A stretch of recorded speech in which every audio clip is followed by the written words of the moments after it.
वरिष्ठ महाविद्यालयीन शिक्षक संघटनेचा We want, we want, we want, we want, we want. मी आता ठाण्याचे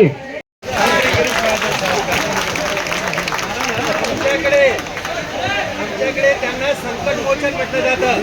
काही लोकांना अलर्जी आहे, काही असं वाटतं हे हनुमंताचं नाव गिरीश महाजनाला कशासाठी. मनुष्यवाण याच्यामध्ये सुद्धा एक चांगल्या पद्धतीचं काम, समन्वयाचं काम हे महाजन साहेब करत असतात. साहेब मी आता आपलं भाषण म्हणजे तुमचा मोठेपणा अख्ख्या महाराष्ट्राला माहिती.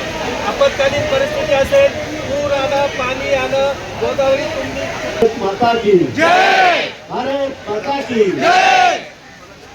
नंतर उपस्थित आपल्या सर्व पदाधिकारी, माझ्यासोबत बसलेले विशेष करून उत्तर महाराष्ट्रातून राज्यातून आलेले सर्व शिक्षक बंधू आणि भगिनींनो, मला तुमच्या मागण्या समजलेल्या आहेत. त्यामध्ये माझे खातं नाही, पण आपल्याकडून आपल्या पदाधिकाऱ्यांकडून आपल्या काय मागण्या आहेत त्याची मला माहिती म्हणजे आहे. मला आपल्याबद्दल हेच जाणून घेतली आणि काय तर आपण शिक्षक आहात. आपण शिक्षक आहात त्याहीपेक्षा होईल जास्त की एका शिक्षकाचा मुलगा आहे. माझे वडील 35 वर्ष शाळेमध्ये शिक्षणाचं काम करत होते आणि ते छोट्या गावामध्ये आणि त्यांचा मुलगा आहे आणि म्हणून मला तुमच्याविषयी अधिक प्रेम आहे, आदर आहे याची.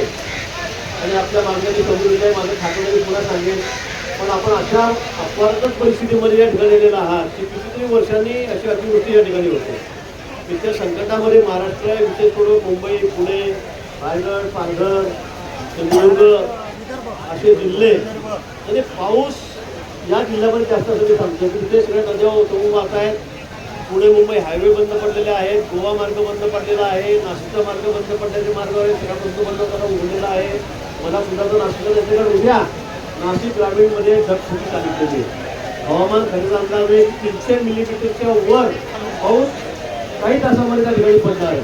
आणि म्हणून आता मी रात्री नाशिकला अवघड 9 वाजता मला कळलं मानखुर्दाच्या ठिकाणी 6 लोक वेगळे इमारत करून रात्री 2 वाजतापासून घेऊन आता अधिवेशनावरती मी 4 दिवसात दिसत उद्या पण काय परिस्थिती आहे बंद असं सुद्धा सांगता येणार नाही. सुद्धा बंद सांगता येणार नाही. आजही बंद आहे आणि म्हणून अधिवेशन झाल्यावर एक दिवस 7-8 लोक माझ्याकडे पदाधिकारी आपण 100 त्यांचे सेक्रेटरी आहेत, त्यांच्याकडे बसू, आता दुसऱ्यांना पुन्हा विनंती करू, तुमच्या अडचणी काय, तुमचं म्हणणं काय हे आम्ही जाणून घेतो आणि नंतर आपण मुख्यमंत्र्यांकडे एकदा बसू. त्या दिवशी त्या दिवशी बसू. तुमच्या मागण्या काय आहेत त्यांनी मुख्यमंत्री करायला टाकतो, निश्चित ते आपल्याला वेळ देतील. तुमची या ठिकाणची या गोष्टीची किती निकड आहे, तुम्हाला किती गरज आहे, किती न्याय मागणी तुम्ही मागताय ते निश्चित मी मुख्यमंत्री महोदयाच्या करावर टाकेल आणि 8-10 दिवसामध्ये आपण एक बैठक मुख्यमंत्री महोदयाची लावून देतो. त्यांना सांगा मुख्यमंत्री महोदयाचं संच मान्यता करण्यात यावी का म्हणतो आम्ही असं. जर तुम्हाला दुरुस्त्या करायच्या होत्या तर 50 वर्षापासून असं का चालत आलं तुम्हाला का नाही वाटलं. मला एक म्हणायचं होतं की मागच्या वर्षी पवित्र पोर्टलवर वरिष्ठ महाविद्यालयाच्या रिक्रुटमेंट जागा भरण्यात आल्या. मागच्या वर्षी पवित्र पोर्टलवरून तेव्हा त्या भरलेल्या जागेमध्ये सर्व शिक्षकांचा कार्यभार 18 तासाचा गृहीत धरला. त्याप्रमाणे पद भरले आणि ते पद भरलेले यावर्षी तो कार्यभार 16 तासाचा करून ते सारे शिक्षक सरप्लस होतात. हा एक घटक. दुसरा घटक सरप्लस होणे हा भाग नाही. दुसरा घटक आहे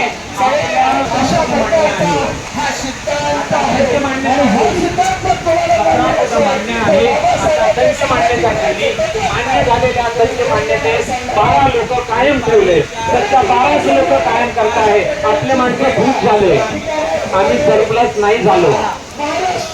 पण एक गोष्ट विसरतो, संघाचा आवाज येत नाही बरोबर. महाराष्ट्र राज्य कलेक्टर महाविद्यालयीन महासंघाचा हे अध्यक्ष डॉक्टर संजय सिंगांना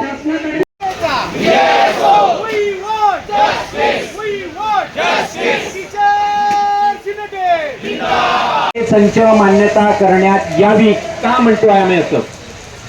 जर तुम्हाला दुरुस्त्या करायच्या होत्या तर 50 वर्षापासून असं का चालत आलं तुम्हाला का नाही वाटलं. मला एक म्हणायचं होतं की मागच्या वर्षी पवित्र पोर्टलवर वरिष्ठ महाविद्यालयाच्या रिक्रुटमेंट जागा भरण्यात आल्या. मागच्या वर्षी पवित्र पोर्टलवरून, तेव्हा त्या भरलेल्या जागेमध्ये सर्व शिक्षकांचा कार्यभार 18 तासाचा गृहीत धरला. त्याप्रमाणे पद भरले आणि ते पद भरलेले यावर्षी तो कार्यभार 16 तासाचा करून ते सारे शिक्षक सरप्लस होतात. हा एक घटक. दुसरा घटक म्हणजे सरप्लस होणे हा भाग नाही. दुसरा घटक आहे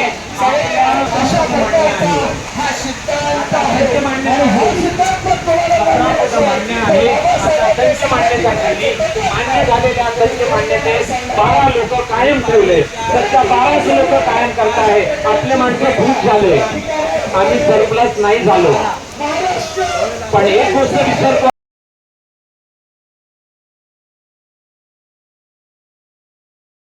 3 वाजता दरडा साहेबांच्या नेतृत्वात दरडा साहेब होते आणि आंदळकर सर, शिंदे सर आणि आमचे स्वर्गवासी झालेले अनिल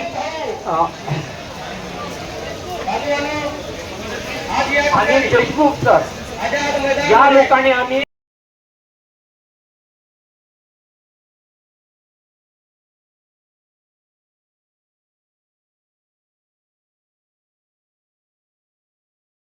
महाराष्ट्र राज्य कनिष्ठ महाविद्यालयीन शिक्षक महासंघ. खरं तर या महासंघाशी मी पूर्वी पण माझा खूप जुना परिचय आहे तुमच्या सगळ्यांशी. खास करून आंदळकर सर हे अनेक वर्ष या माध्यमिकच्या शिक्षकांच्या चळवळीमध्ये न्याय देण्यासाठी अनेक वर्ष काम करतायत. यामध्ये इथे अध्यक्ष आहेत प्राध्यापक डॉक्टर संजय शिंदे आणि प्राध्यापक डॉक्टर अविनाश बोर्डे आणि सर्व शिक्षक बंधू भगिनी. तुम्हाला मी सांगू इच्छिते, पहिलेच तुम्हाला माहीत असेल किंवा अनेकांना माझा परिचय की मी देखील डिग्री कॉलेजमध्ये शिकवत होते आणि ज्युनियर कॉलेजला पण मी 2.5 वर्ष शिकवलं आहे.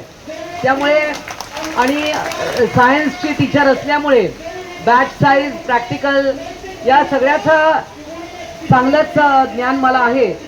कारण मी जो विषय शिकवत होते तो म्हणजे प्राणीशास्त्र, झुऑलॉजी, आणि त्यामध्ये डिसेक्शन्स असायचे. इकडे असतील बरेच लोक झुऑलॉजी शिकवणारे, तर बॅच साईज आपल्याला माहिती आहे की एखादं डिसेक्शन करत असताना 10 विद्यार्थीच आपण एका वेळा दाखवू शकतो डिसेक्शन, किंवा एखादं माउंटिंग असेल किंवा काही. त्यामुळे तुमचा जो विषय तो मला आत्ताच समजला की नवीन संच मान्यता करण्याचा सरकारने घाट घातलेला आहे आणि त्यामध्ये जो टीचिंग आवर आहे किंवा एक क्लास जो 45 मिनिट्सचा होता तो आता 40 मिनिट्स करण्यात आलेला आहे. हे मला आता तुमच्याच प्रतिनिधींनी सांगितलं. आणि जी प्रॅक्टिकलची बॅच साईज जी 20ची असते ती 30ची करण्याचं सरकारचं नियोजन आहे. खरं तर हे अत्यंत चुकीचं आहे. याचा मोठा परिणाम जो होणार आहे की अनेक लोकांच्या नोकऱ्यांवर गदा येणार आहे आणि अनेक लोक सरप्लस होणार आहेत. कारण बॅच साईज जी 20 ते 30 केली तर निश्चितच शेवटचा जो माणूस आहे डिपार्टमेंटमधला तर त्याच्यावर परिणाम होणार आहे आणि अनेक लोकांच्या नोकऱ्या जाण्याचा धोका निर्माण झालेला आहे. मला हा विषय आत्ताच समजला आहे आणि त्याच्यामुळे मी तुमच्या अध्यक्षांशी बोलत होते. आंदळकर सरांनी मला काल फोन केला की तुम्ही आज इकडे तुम्ही आज इकडे आंदोलनाला बसलेले आहात. तर मी त्यांना विचारलं, पावसाचा रेड अलर्ट आहे तरी पण म्हणाले शिक्षक येणार आहेत आणि तशी आज आणि तुमचं आंदोलन यशस्वी करण्यासाठी शासनाने हातभार लावलाय. कारण आज सुट्टी जाहीर केली आहे, त्यामुळे तुम्हाला तसंही कॉलेजला जायचं नाही आहे आणि विद्यार्थी येणार नाहीत. त्यामुळे अर्थात हा त्याचा दुसरा परिणाम आहे. परंतु ही गोष्ट